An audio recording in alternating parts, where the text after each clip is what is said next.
This is Carl at National RV Detroit. I'm going to walk you through this 2021 Autumn Ridge, model 26BH. This is made by Starcraft. Now this video and these videos are not sales videos. They're not slick productions. They're not intended to be. They just show you how the different products, features, appliances, whatever in the trailer work. If you want to look at a sales video, then you're looking at the wrong one. So this is just for people who don't know and they need to learn how to operate their trailer. A lot of first-time users or people with limited experience with this type of trailer, that sort of thing, okay? This is your water heater here. The switch to operate it is inside. This works on LP gas. The drain plug is right here. It takes an 1 1/16" 6-point socket, and also keep in mind there's an anode rod attached to it, so it's long. It's probably about 8 inches long or so. You're gonna, once that anode rod gets eaten away by the minerals in the water, you'll replace it. It can last a year or 3 years depending on your water source, but obviously it's a sacrificial rod, so it's supposed to decay when you see it all eaten away. When you pull it out, that's normal. That's what's supposed to happen, okay? All right. Never drain it or vent it when there's hot water in it, of course. Always wait for it to cool down. And I'll show you where the switch is when we get inside. Now, your stabilizer jacks are just typical scissor type stabilizer jacks. They take a 3/4 inch crank or a 3/4 inch socket on a drill. It seems to be what people use these days, okay? You don't lift the trailer with the jacks, you just take the shake out of it, the wiggle. All right, so you got some power out here. You have a power awning with an LED strip and speakers on the awning itself, the awning rod itself, or I'm sorry, the awning arms itself, not rod. This is your hitch, and we'll show you how that operates when you come to pick it up the trailer. There are 2 cranks here. This one right here is the stabilizer jack crank. This other one here is for the power tongue jack. Let me show you here. It's for the power tongue jack. In case it fails, you can crank it manually. Let me show you that right now. So this is your power tongue jack. You just raise and lower the trailer with it. If you were to pull, if the tongue jack fails for some reason, you can pull this plug and put that crank on there and crank it manually. Just so you know that you have that feature. You can always get yourself out of trouble. Okay, so let me see where we're at. This right here is just a hookup for a solar battery charger. So if you want to get a solar panel to charge the battery, that's where you would plug it in right there. Okay, you have 2 LP tanks with automatic changeover regulator. You have a deep cycle marine battery. Okay, coming down this side, that's obviously your furnace vent there. Now this is a way to fill your fresh water tank. Now if we come down here to the water station here, the docking station, you can see that your city water hooks right on there. You just screw it on and you're all set, ready to go. Now if you go to a campground that doesn't have plumbing on the campsites, so there's no city water, you can carry your own water with you in your fresh water tank, and you can use the 12-volt pump on board to pump it. Now there's 2 ways to right now, if you look at this drawing, and you look at this lever here, we're in city water mode. So when you hook up your hose, turn it on, you're all set. But there's 2 ways to fill your tank. If you have the hose hooked up here, you can just put it in this position, and you can see right there, it shows you that it's filling the tank right now. So you can do that. Also, on this model, you can also fill the tank right here. Right? So you have 2 options there. But the bottom line is you can always use all the plumbing as long as you either fill your tank or have city water. Okay, also while we're standing here, this is a sprayer. There's a coiled hose with a sprayer on that attaches there. This right here is the black tank flush. So you can actually flush out your black tank. I'll show you how that works down here. These are your valves. So you got your gray tank valve here, which is sink and shower water. Then you have your black tank valve here, which is toilet water and waste. Now you dump the black tank first because it's the dirtiest of the water, right? The dirtiest of the tank. So you dump that first, and then you dump the gray to sort of wash out the hose. Then you leave the black tank valve open, and you can hook your hose at the dump station right onto here and turn it on, and it'll spray out the inside of your tank. So it'll clean it out really well, and it'll clean off the sensors, which is very important because they tend to get compromised, clogged up, whatever you want to call it, and you don't get an accurate reading from them. But if you use the flush, it sprays them off pretty well, so you'll continue to get a good reading. All right, that's just low point drains. That has to do with winterizing the trailer. Right now the trailer is in camping mode, so it's not winterized, it's ready to be camped in. Of course, in the late fall you have to winterize it and then de-winterize it in the early spring. Okay, so this housing up here is telling us that we're pre-wired for a backup camera. So if you're interested in getting one of those, you can see behind you when you're backing up or when you're driving down the road if you want. So that hooks up right there. We do sell those. Also, while we're looking up, manufacturers state that you should inspect your roof every 90 days. So you want to go up there or have someone else go up there, you can walk on the roof, no problem. You just have to be careful. You're going to check the sealant on the roof, make sure there's no cracking or separation where water can get in. You can check the attachments on the roof, the vent covers, that sort of thing, to make sure that low branches didn't damage it, and check the roofing material, make sure that it didn't, road debris didn't flip up there, or you didn't, a low branch didn't tear it, something like that. So you're just going to inspect it.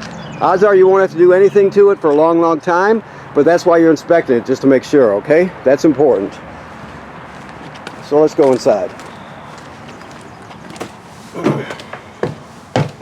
Okay, so let's get some light on here. Okay, so this is your awning right here, your power awning. It extends this way and retracts like so. You never leave it out unattended. If you're not going to be at the campsite, you make sure you roll it in so the wind doesn't get a hold of it and damage it, okay? These are your tank levels here. So first of all, the water heater, to light it on gas, you go like that. Always make sure there's water in the tank before you light it. To turn on your water pump, you use that. The water pump obviously is to pump water out of the tank if you don't have city water. You also use that to winterize the trailer. All right. So you check your batteries charged, fresh water's empty, black water's empty, and gray water's empty. So obviously they graduate up in 1/3 increments as light up as they go. Once you get past 2/3, you got to start thinking about dumping the gray in the black tank. Okay. Very, very simple. Everything is simple. Let me get some more light here. Okay, so your table can drop down obviously onto these cleats down here, and you can turn this into a bed. This will jackknife flat and turn into a bed, this couch. Your TV is also a radio. It has Bluetooth, it has basically a built-in radio, so it's I'm sure there's a remote in here somewhere. I just haven't, oh, here it is right here. So you do have a remote for it. Right, so that's all built into it. Your thermostat is pretty self-explanatory. It's just you hit the mode button, you light it up, then you go through the different options. So you have fan, which is just the air conditioner running without the compressor. You have cool, which is the air conditioner. And then you have furnace, obviously, and off. So it works like every other one does. So this is your range hood here. It's got a fan and a light. The microwave works like any other microwave. Okay. Nothing unique about it. In this packet here, every appliance and attachment in here has some kind of literature for it. And that's all in here. You can also look at manufacturers' videos if you want to learn even more, but there's plenty of reading in there. Okay. So your range Works on LP gas, of course. I don't know if he's got the tank on here, so let's find out. You're just going to, this is how you light it. This is the sparker. You turn this clockwise. And then you have your 3 burner knobs here, and then of course this one is for the oven. So let's see if he's got any gas here. No. Great. So let's go outside.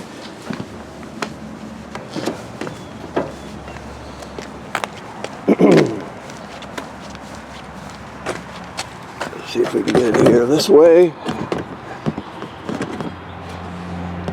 Aha! Boy, really cranked that down. Great. All right. Okay, let me just lift this off, see if I can do it with one hand here. Let's use my camera work. Great. Okay, I'm going to have to set the camera down here for a second.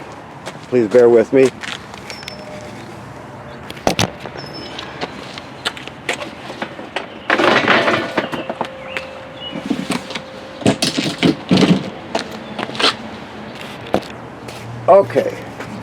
Okay, there we go. So you got two 30-pound tanks. You turn them on here.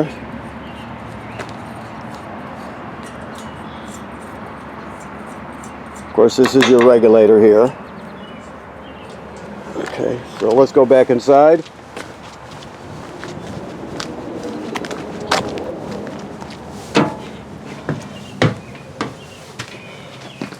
It'll take a second or two to work the gas up to there. I'll turn on 2 to get it to go quicker. There we go. So there you have it. It's gonna sputter like that till all the air gets worked out, so that's normal. But once you've been doing it, you won't have that issue. Come on. Troubles. There we go. Like I said, that pop at the end, you won't be having that once it's got all the air out of the line. Okay, so that's how that works. Now the oven has a pilot light. So at the bottom, all the way back there, there's a pilot light. Let me see if I can spark it so I can show you. I don't know if you can see that or not. You can't always see it. But so what you're going to do is you go to the oven knob, you go to the picture of the flame, which means pilot light, and you depress it. So you keep it depressed. Then with your left hand you spark this until you see the pilot light down there. Once it lights, you're still holding this in, of course, and you let it go for another 10 seconds or so to heat it up, and then go to operating temperature, and it cycles on and off as an oven does. But when you shut it off, the flame goes out, but so does the pilot light. So you have to light the pilot light each time you use the oven. Okay, let's make sure we got a good gas here now. There we go. So that's how it's supposed to operate, like that, okay? You won't get any popping or anything like that. Okay, always travel with this glass cover shut. Okay. Let's see where we're at here. Alright, so this device down here is the power converter. This is where your 12 volt comes from. 12 volt does come from your battery, but mainly it's going to come from this power converter. When you're plugged into AC power, these are regular circuit breakers like you'd see at home, and they're all labeled. Those are for the AC power, 110 AC.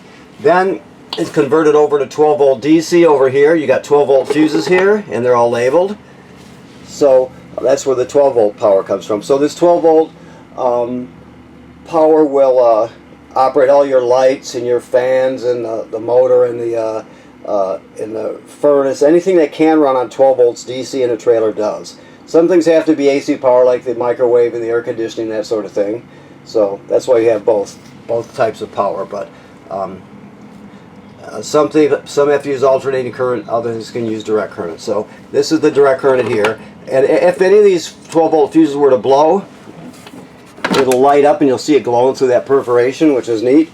Also, when you're plugged in, this is a battery tender. It'll sense how much energy your battery has, and if it's totally charged up, it'll just trickle a couple amps up there. If it's low, it'll send 10 amps or whatever it needs, so it'll always keep your battery charged. Now when you're towing the trailer, your tow vehicle keeps the battery charged.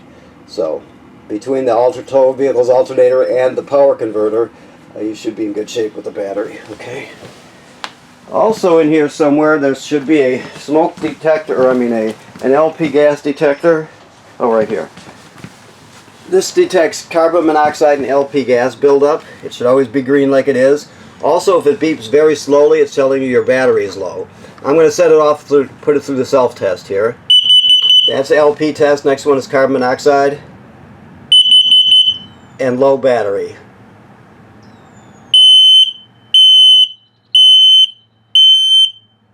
Okay, so the reason it tells you if there's low battery is because this is hardwired to the battery, so it always draws power. That's where the power for this thing comes from.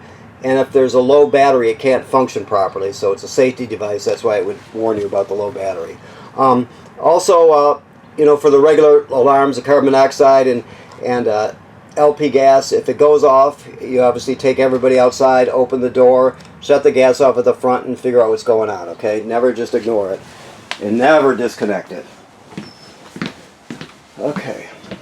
So your refrigerator is a gas absorption refrigerator, meaning it works on 110 AC or LP gas. Okay, looks like he's got it running here. So you have your on and off button here, obviously, and then you have the mode button. That's automatic electricity. That's what the A in the picture of the plug is. That's just electricity dedicated to it, and that's just gas. Normally you're going to have it like that. The reason you do that is because it always seeks out electricity first. If it can't find it, it'll automatically switch over to gas. So you really can't go wrong with it. Also, a good feature is that if let's say you're running it on electricity and you have a power failure at the campground in the middle of the day and you're out exploring somewhere, or the middle of the night for that matter, it'll automatically sense that and switch over to gas and light it on gas. That's why it's called automatic. So you won't spoil your food. It'll know that there's no electrical power, and it'll light it on gas for you. So that's generally where you want to keep it, is automatic. Okay. Hopefully I'm explaining all this good enough for you. The only thing to know here is this is a GFCI, and all the plugs in the trailer are wired through the GFCI, even the one on the outside. So if you're using a coffee pot or something outside, a small appliance outside, and it pops, you're going to reset it here. Alright. So now for the bathroom. The shower works like any other shower, of course. You always want to run the fan with the shower to pull the humidity out. You don't want to create a climate that it could promote mold or mildew, that sort of thing. So always run it with the fan. Also, I think good thing to know, if you're at the time of year, certain times of year in the evening, for example, you start to get condensation from your breath. Trailers are no different. So if you got a bunch of people visiting you and you're all in the trailer, you can turn this fan on and it'll pull that condensation out. And it's something to really pay attention to, and it's simple. It's a simple issue to correct. So okay. So the toilet, the bottom line is you can't use it dry. By dry, I'm talking about the black tank, which is directly below. So this right now, there's residual water pressure, so that's what it looks like when you flush it. The black tank is directly below. Okay, so you can't use that dry because obviously the smell will be really bad and it can get clogged up. So you get your toilet chemical and you carry it in here. And let me back up a bit. You pull into the campground, you hook up your power and your water, set your stabilizers. Then you come inside and you got your chemical with you, and you step on the pedal, drop the chemical in, and put about a gallon of water in the tank. There's no way to know exactly what that is. Some people use more water. It's preference, but the bottom line is you have to have water and chemical in the black tank before you start using the toilet. Now, if you were going to stay at the campground for another week, let's say, but you had to dump the black tank because it was full, after you dump the black tank, you'd come back in here and repeat that procedure. Chemical and water, about a gallon or whatever you prefer, but at least a gallon of water, okay? You can't use it dry. Alright. Okay, I think that pretty much covers it. Let me Let me walk up to the bedroom up here. Of course, the bed pulls up and there's storage underneath. You have hookups for a TV here, and there's no sticker there, but they've put backing plates so you can hang a bracket or a mounting bracket. And this is your emergency escape window here. So basically you're going to push this all the way through. You grab a hold of this red tab and pull the screen out, and you can exit the trailer that way in an emergency. Alright, so I think that covers it. So I want to thank you for purchasing your trailer here at National RV Detroit. And please remember to inspect your seals, inspect the roof on a regular basis. People who own trailers don't seem to do it enough, but it's an important thing for a trailer owner to do. And also, of course, you have to remember to winterize it for the winter time, so you replace the water in the system with antifreeze, and after that you're all set. So thank you very much.